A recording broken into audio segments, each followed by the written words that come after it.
I did have a boring question, but I think it's something that doesn't get brought up a lot in the planning process, especially for big events that deal with a lot of moving parts. All the legal stuff, permits, insurance.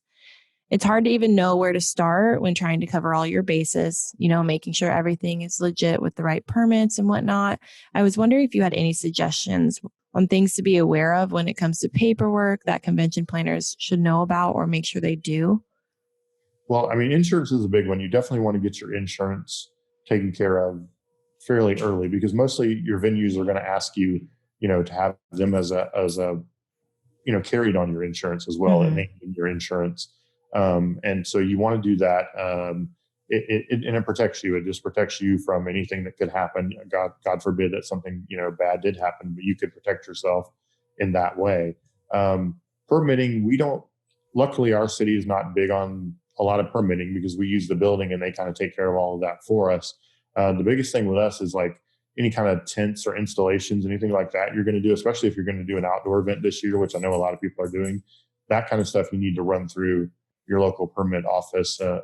And I always say it's great to, if you're going to put on an event in your town and your town's not, if you're not New York or San Diego, if you're just doing a smaller event, with a few thousand people, go talk to your mayor, go talk to your city council, go talk to your county commissioners.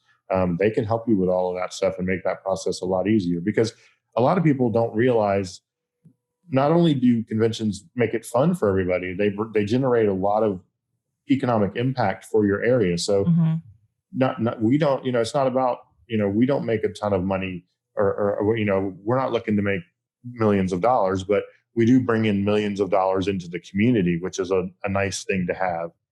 And so, Pensacon every year brings in about $3 million in economic impact. And that's huge for, the restaurants and the bars and the gas stations and everyone around us. They see the benefit of Pensacon every year as well. Hotels, all that kind of stuff.